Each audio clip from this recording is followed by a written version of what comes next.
నమస్కారం వార్తలకు స్వాగతం. ముందుగా ముఖ్యాంశాలు. శ్రీ కనకదుర్గ అమ్మవారిని దర్శించుకున్న ముఖ్యమంత్రి నారా చంద్రబాబు నాయుడు రాష్ట్ర దేశ ప్రజలు సుభిక్షంగా ఉండాలని చెల్లించుకున్న మొక్కులు.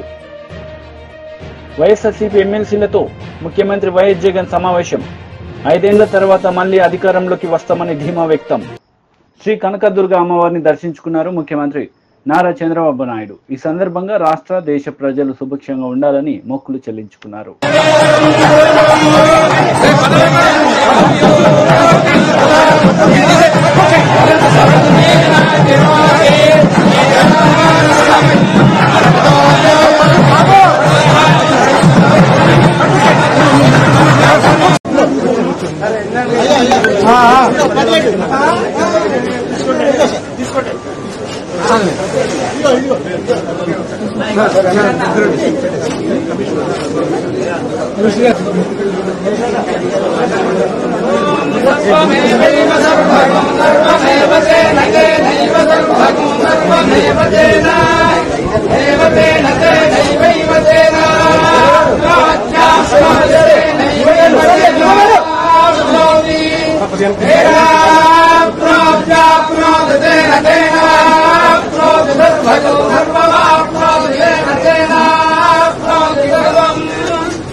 వైఎస్ఆర్సీపీ ఎమ్మెల్సీలతో తన క్యాంపు కార్యాలయంలో సమావేశమైన వైఎస్ఆర్సీపీ అధ్యక్షుడు మాజీ ముఖ్యమంత్రి వైఎస్ జగన్ ఈ సందర్భంగా వారితో ముచ్చటించారు. వేల కోట్ల రూపాయలు ఎటువంటి వివక్ష లేకుండా, ఎటువంటి లంచాలు లేకుండా, ఏ నెలలో ఏమిస్తామో అని ముందే చెప్పి క్యాలెండర్ ప్రకటించి ఆ నెలలో అది తప్పకుండా ప్రతి సంవత్సరం తూచా తప్పకుండా ప్రతి సంవత్సరం అది జరిగేట్టుగా చేస్తూ ఏకంగా 2,70,000 కోట్ల రూపాయల వివిధ పథకాల ద్వారా మాట తప్పకుండా జరగడం కూడా గతంలో ఎప్పుడూ కూడా చూడలేదు, జరగలేదు. ఇవన్నీ కూడా నేను ఏదైతే చెప్తా ఉన్నానో ఇవన్నీ ఎప్పుడూ చూడని మార్పులు, గతంలో ఎప్పుడూ జరగని సంస్కరణలు. విద్యారంగంలో అయితేనేమి, వైద్య రంగంలో అయితేనేమి, వ్యవసాయ రంగంలో అయితేనేమి, సామాజిక న్యాయం అంశంలో అయితేనేమి, మహిళా సాధికారత అంశంలో అయితేనేమి, గవర్నెన్స్ విషయంలో అయితేనేమి ఎప్పుడు జరగని చూడని సంస్కరణలను కూడా తీసుకొచ్చాం. ఇవన్నీ నేను ఏదైతే చెప్తా ఉన్నానో ఇవన్నీ మనం చేసి చూపించి ప్రజల మన్ననలు పొందిన తర్వాతే ఎన్నికలకు వెళ్ళాం. ఎన్నికల్లో ఏమైందో తెలీదు. 5 సంవత్సరాలు కళ్ళు మూసుకుంటే చాలా అయిపోయింది. 5 సంవత్సరాలు మళ్ళీ 2024 నుంచి 2029 కూడా అదే మాదిరిగానే కళ్ళు మూసుకుంటే 2029 కూడా కళ్ళు మూసుకుంటే వచ్చేస్తుంది. ఇవి మనం గుర్తుపెట్టుకోవాల్సిన అంశం ఏమిటి అని అంటే సినిమాలో ఓన్లీ ఫస్ట్ హాఫ్ మాత్రమే అయ్యింది. గతంలో కూడా ఇదే మాదిరిగా పరిస్థితులు ఉన్నప్పుడు కూడా మనం ఏ మాదిరిగా పైకి లేచాము అన్నది కూడా మీ అందరికీ తెలిసిన విషయాలే. నేను ఒక్కటే మీ అందరికీ చెప్తా ఉన్నా, ప్రజల్లో ఈరోజు మనం చేసిన మంచి ఉంది, ఇంటింటికి మనం చేసిన మంచి ఇంకా బ్రతికే ఉంది. ప్రజల్లో ఈరోజు మనం చేసిన పాలన మీద విశ్వసనీయత అనే పదానికి అర్థం ఈ రోజుకి కూడా ప్రజల్లో ఉంది. గడప గడపకు మనం చేసిన మంచి ఇంకా ప్రజల్లో బతికే ఉంది. మరి ఇవన్నీ ఉన్నప్పుడు మళ్ళీ మనం లేయడం కూడా తథ్యం. కాకపోతే కొంచెం టైం పడుతుంది, ఆ టైం ఇవ్వాలి. ఆ టైం ఇచ్చినప్పుడు, అది జరిగినప్పుడు, పాపాలు పండినప్పుడు ఖచ్చితంగా మళ్ళీ మనం పైకి లేస్తాం. ఈ విషయం ప్రతి ఒక్కరం కూడా గుర్తుపెట్టుకోవాలి. ఎందుకు ఈ మాట కూడా చెప్తా ఉన్నానంటే రాజకీయాలలో అన్నిటికన్నా ముఖ్యమైన అంశం క్యారెక్టర్, విలువలు, విశ్వసనీయత. ఈ పదాలకు అర్థం తెలిసి ఉండడం రాజకీయాలలో చాలా అవసరం. రాజకీయం అంటే ఎల్లవేళలా అధికారమే కాదు. అధికారంలో లేనప్పుడు కష్టాలు ఖచ్చితంగా వస్తాయి, కానీ ఖచ్చితంగా కష్టాలు వచ్చినప్పుడు మనం ఖచ్చితంగా ఏ రకంగా రియాక్ట్ అవుతాం అన్నది మన చేతుల్లో ఉంది. విలువలు, విశ్వసనీయత లేని మనిషిగా రాజకీయాలు చేద్దామా, లేదా కష్టాలు వచ్చినప్పుడు ఆ కష్టాలను ఎదుర్కొని హుందాగా నిలబడుతూ మళ్ళీ 5 సంవత్సరాలు కళ్ళు మూసుకుంటే 5 సంవత్సరాలు అయిపోతాయి, మళ్ళీ 5 సంవత్సరాల తర్వాత మన పాలన వస్తుంది, మన ప్రభుత్వం వస్తుంది, అప్పుడు మళ్ళీ మనమే ఆందోళన ఎక్కుతామన్నది కూడా గుర్తుపెట్టుకొని అడుగులు వేస్తామా అన్నది మనలో ప్రతి ఒక్కరూ కూడా ఆలోచన చేసుకోవాలి. ఇదే మన ప్రభుత్వం అధికారం. శాసన మండలి సభ్యులు పంచమర్తి అనురాధ మీడియా సమావేశం నిర్వహించారు. ఈ సందర్భంగా పలు అంశాలపై ఆమె మాట్లాడారు. ఆంధ్ర రాష్ట్రంలోనే కాకుండా ఏకంగా ఉపరాష్ట్రపతి గారిని కూడా కలిసి ఢిల్లీలో శవరాజకీయాలు చేస్తా ఉన్నారు. ఏదో తెలుగుదేశం పార్టీ దాడులు చేస్తుంది, మమ్మల్ని బ్రతకనివ్వటం లేదు, లా అండ్ ఆర్డర్ ప్రాబ్లం వచ్చింది అని చెప్పి లేని విషయాలు మళ్ళీ నమ్మబలికే విధంగా మాట్లాడటం నిజంగా సిగ్గుచేటైన విషయం అని చెప్పి ఈ సందర్భంగా నేను మనవి చేస్తా ఉన్నా.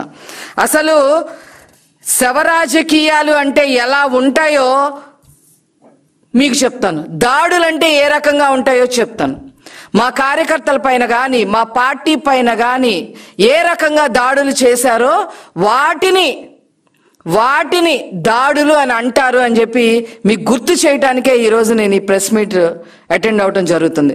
పల్నాడు జిల్లాలో తోట చంద్రయ్య అనే మా కార్యకర్తని జై జగన్ అని అంటావా లేదా అని చెప్పి అడిగి జై జగన్ అని నేను జై చంద్రబాబు అనే అంటాను అని మాట్లాడినందుకు తోటా చంద్రయ్య గారిని అక్కడికక్కడే నరికి చంపేశారు. దాన్నే హత్య అంటారు, దాడులు అంటారు. అలాగే పల్నాడు జిల్లాలో కంచర్ల జల్లయ్య యాదవ్ అనే అతన్ని ఇదే రకంగా నరికి చంపేయటం జరిగింది. అదేవిధంగా దాచేపల్లిలో మాజీ సర్పంచ్ పరిశెట్టి అంకులు, కాపు సామాజిక వర్గానికి సంబంధించిన సర్పంచ్ని దాడి చేసి కత్తితో నరికి పొట్టలో పేగులు బయటికి వచ్చేలాగా మీరు హత్య చేశారు అనే విషయాన్ని ప్రజలందరూ కూడా గమనించారు. ఆ రకంగా వాటిని దాడి చేయటం, హత్యలు చేయటం అని అంటారని చెప్పి మీకు చెప్పదలుచుకున్నా. అలాగే అమర్నాథ్ గౌడ్ని మా అక్కను ఏడిపించదురా బాబు అని చెప్పి నోరు తెరిసి తమ్ముడుగా అడిగినందుకు నోట్లో గుడ్డలు కుక్కి పెట్రోల్ పోసి చంపేశారే తెల్లవారుజామున, దాన్ని కక్ష రాజకీయం, దాడి చేయటం, చంపడం అనేది దాన్ని అంటారు. అదేవిధంగా ప్రకాశం జిల్లాలో ట్రాక్టర్తో హనుమాయమ్మ అనే ఒక ముసలావిడిని గుర్తించేశారు. అదేవిధంగా చంద్రబాబు నాయుడు గారి ఇంటి మీద మాజీ ముఖ్యమంత్రి వారు Z+ కేటగిరీలో ఉన్నారు. వారు ఇప్పుడు ప్రెసెంట్ ముఖ్యమంత్రిగా పనిచేస్తా ఉన్నారు. అలాంటి చంద్రబాబు నాయుడు గారి ఇంటి మీద మీ ఎమ్మెల్యే జోగి రమేష్ని దాడికి పంపించారు మీరు. వాటిని దాడులు అని అంటారని చెప్పి ఈ సందర్భంగా తెలియజేస్తా ఉన్నా. అలాగే మా పార్టీ ఆఫీస్ పైన మీరు మధ్యాహ్నం పూట నిస్సిగ్గుగా వచ్చి దాడి చేసి మా సోషల్ మీడియా పర్సన్, ఒక చేనేత వర్గానికి సంబంధించిన వ్యక్తి బద్రి అనే అతన్ని తల పగలు కొట్టారు. ఎదురొచ్చిన వాళ్ళందరినీ, మా నాలెడ్జ్ కమిటీలో ఉన్న వాళ్ళందరినీ కూడా వాళ్ళని కూడా చితకబాదారు. దాన్ని దాడి అని చెప్పి అంటారు. అదేవిధంగా పట్టాభి గారిని ఏ రకంగా చేశారు. మాజీ మంత్రి అనిల్ కుమార్ యాదవ్ ప్రెస్ మీట్ నిర్వహించారు. ఈ సందర్భంగా పలు అంశాలపై ఆయన మాట్లాడారు. అవకాశాలు ఇచ్చారు ప్రభుత్వాలకు కూడా. ఈ రోజు కూడా ఖచ్చితంగా ఈ రోజు అయిందే 4వ తారీఖు ఎన్నిక అయిపోయింది. ఎన్నిక అయిపోగానే వచ్చి రోడ్ల మీద పడవం కదా. వచ్చిన తర్వాత ఆ ప్రభుత్వానికి టైం ఇస్తాం, వెచ్చి ఉంటాం, అంతమించి ఇంకేం లేదు. అన్నిటికీ సిద్ధపడే వాళ్ళమే. అన్నిటికీ కూడా కష్టాలకి రాజకీయాల్లోకి వచ్చినప్పుడు ఇప్పుడు కూడా గెలుపులే ఉండడం, ఓటమి ఉంటుంది, గెలుపు ఉంటుంది. ఈ ప్రజాక్షేత్రంలో పోయినసారి మాకు మ్యాండేట్ ఇచ్చారు, ఈసారి వాళ్ళకి మ్యాండేట్ ఇచ్చారు, రేపు మళ్ళీ మాకు మ్యాండేట్ ఇస్తారు. ఒక్కసారి అందరూ గుర్తుపెట్టుకోవాల్సింది ఏంటంటే 234 సీట్లున్న తమిళనాడులో ఒకసారి కేవలం డిఎంకే 2 సీట్లే వచ్చింది, 2. తర్వాత ఎన్నికల్లో మళ్ళీ గవర్నమెంట్ 4 సార్లు డిఎంకే రాజకీయ జీవితంలో డిపాజిట్స్ కోల్పోయింది, 4 times, ప్రతిసారి గెలిచింది. కాబట్టి 2019లో మేము గెలిచినప్పుడు తెలుగుదేశం పని అయిపోయింది అన్నారు, ఇప్పుడు మా పని అయిపోయింది అది అంటున్నారు. సరే 2029కి ఏ విధంగా బౌన్స్ బ్యాక్ అవ్వాలి, ఏ విధంగా ప్రజలకు అండ ఉండాలి అంతా కూడా రచిస్తారు ముఖ్యమంత్రి మా జగనన్న. తప్పకుండా బౌన్స్ బ్యాక్ అవుతాం, తప్పకుండా వస్తామని చెప్పి తెలియజేస్తాం.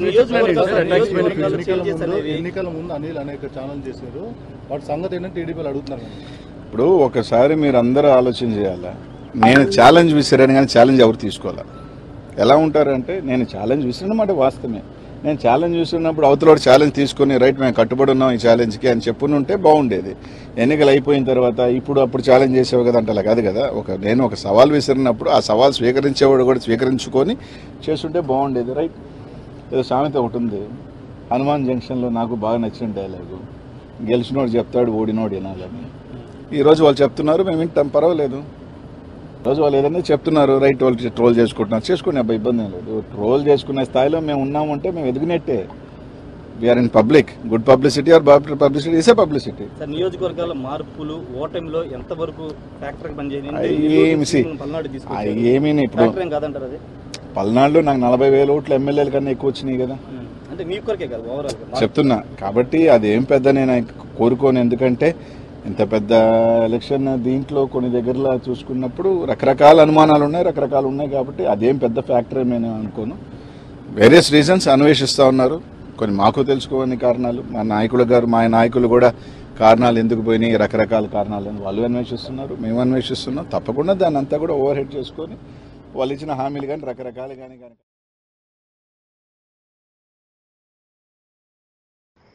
ఆర్ కృష్ణయ్య ప్రెస్ మీట్ నిర్వహించారు. ఈ సందర్భంగా పలు అంశాలపై ఆయన మాట్లాడారు. అడ్వకేట్ ఇచ్చే స్టైపెండ్ కేవలం 1,000 రూపాయలు ఇస్తుండ్రు, దీన్ని 10,000కి పెంచాలి. అదేవిధంగా కాలేజ్ హాస్టళ్లకు సొంత భవనాలు నిర్మించాలి. కాలేజ్ హాస్టల్ విద్యార్థులకు అబ్బాయిలకు 500, అమ్మాయిలకు 1000 రూపాయలు పాకెట్ మనీ ఇవ్వాలని కూడా మంత్రితో చర్చించడం జరిగింది. బీసీల డిమాండ్లపై ముఖ్యమంత్రితో మాట్లాడి సానుకూలంగా నిర్ణయాలు తీసుకుంటామని హామీ ఇచ్చారు. ఇప్పుడు 1 నుంచి 10 ముందు మాటనే తీసేస్తారు. ఎందుకంటే ప్రతి ఇయర్ కి 1 సంవత్సరం ముందు పేపర్ టెక్స్ట్ బుక్ సంబంధించిన ముందు మాట సంబంధించిన టెక్స్ట్ బుక్స్ ప్రకారం అంటే ప్రింటింగ్ అవుతుంది. అందులో గత ప్రభుత్వం సంబంధించిన ముఖ్యమంత్రులకు సంబంధించి చెప్పి ముందు మాట తొలగిస్తున్నారు. దీన్ని ఎట్లా చూస్తారు మీరు? అంటే ఎవరు గవర్నమెంట్ ఉంటే వాళ్ళు ఉంటుంది కదా, చాలా జనరల్గా ఉంటుంది. పక్కన స్టేట్ లో మొత్తం పాత పుస్తకాలు ఏమని చెప్పారు కదా. ఇప్పుడు కొత్త గవర్నమెంట్ వచ్చింది, ఈ గవర్నమెంట్కి తగ్గట్టు ముందు మాట ఉంటుంది. సిలబస్ కూడా అదే విధంగా ఉంటుంది, తప్పేం కాదు అది. అప్పుడు కూడా పాత గవర్నమెంట్ కూడా సిస్టమేటిక్గా లేదు, బీసీ ఉద్యమం గురించి లేదు, ఒట్టి తెలంగాణ ఉద్యమం గురించి రాసిరు కానీ దళిత ఉద్యమం గురించి కానీ మహిళా ఉద్యమాల గురించి రాయలేదు. అవన్నిటిని తొక్కిపెట్టారు. ఇప్పుడు కొత్త గవర్నమెంట్ వాళ్ళ సిద్ధాంతం ప్రకారం వాళ్ళు ఇవ్వాలి, పాత దానిలో ఉన్నటువంటి లోపాలను సరిదిద్దాలని మేము కోరుతాం. బీసీ ఉద్యమాలు ఇవ్వాలి, దళిత ఉద్యమాలు ఇవ్వాలి, మహిళా ఉద్యమాలు ఇవన్నీ సిలబస్ పెట్టాలి, మహనీయుల జీవిత చరిత్రలు పెట్టాలని చెప్పి నేను డిమాండ్ చేస్తున్నాను. తొలగిస్తా అంటే అవసరం లేని అతిగా ప్రవర్తించిన తొలగించాలి.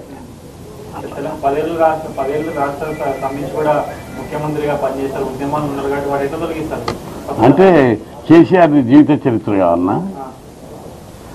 అంటే నాయకుల జీవిత చరిత్రలు కాదు, పిల్లలకు సబ్జెక్టు కావాలి. పిల్లలకు సబ్జెక్టు జ్ఞానం బోధించే సబ్జెక్టు కావాలి, దాన్ని పెట్టమని అడుగుతాను తప్ప రాజకీయ నాయకుల జీవిత చరిత్రలు పెద్ద ఆదర్శవంతంగా ఉంటే పెట్టవచ్చు. కానీ మహాత్మా జ్యోతిరావు పూలేది పెట్టవచ్చు, అంబేద్కర్ది పెట్టవచ్చు, గాంధీది పెట్టవచ్చు, నెహ్రూది పెట్టవచ్చు. ఇట్లాంటి గొప్ప గొప్ప నాయకులై పెట్టాలి తప్ప స్థానిక నాయకులై ఎక్కడ ఏది దాని మీద నాకు ఇంకా డీటెయిల్స్ తెలియదు, చూసినాక నేను మాట్లాడుతాను దాని మీద. ఇప్పుడు నేను చెప్పిన యాంగిల్కే నేను కట్టుబడి ఉన్నా. మహాత్ములు దేశాని కోసం త్యాగం చేసిన నాయకులై తొలగించవద్దు. మెడికల్ కౌన్సిలింగ్ స్టార్ట్ అవుతుంది. అయితే గత 3 సంవత్సరాలుగా మెడికల్ కౌన్సిలింగ్ లోపల ఎస్సీ, ఎస్టీ, బీసీలకు అన్యాయం జరుగుతుంది.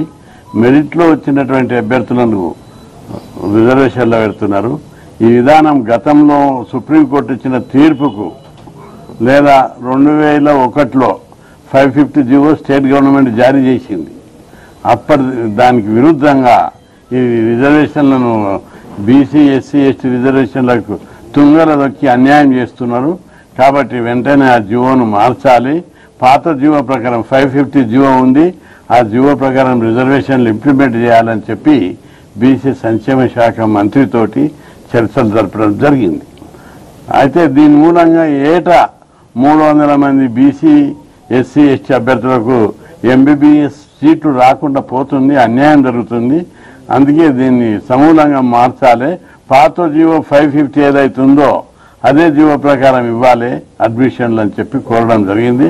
వాళ్ళు దాని మీద వెంటనే మంత్రి గారు స్పందించి ప్రిన్సిపల్ సెక్రటరీ గారిని పిలిపించి దీని మీద ఉన్నత స్థాయి బీసీ కమిషన్, ఎస్సీ కమిషన్ వాళ్ళను, హెల్త్ డిపార్ట్మెంట్ వాళ్ళని పిలిపించి చర్యలు తీసుకోవాలి, న్యాయం చేయాలి. రిజర్వేషన్లకు గతంలో ఎట్లున్నారో 550 జీవో ప్రకారం ఈ అడ్మిషన్లు జరపాలని చెప్పి ఆదేశాలు జారీ చేశారు. ఇదే సందర్భంగా మంత్రి గారికి ఇంకో విషయాన్ని కూడా, ఈ మధ్య ప్రభుత్వము గురుకుల రెసిడెన్షియల్ పాఠశాలను సెమీ రెసిడెన్షియల్ పాఠశాలలుగా మారుస్తాము, తల్లిదండ్రులకు పిల్లలకు సంబంధాలు లేకుండా పోతున్నాయని చెప్పారు. మేము అన్నాము సెమీ రెసిడెన్షియల్ పాఠశాలలుగా మార్చొద్దు.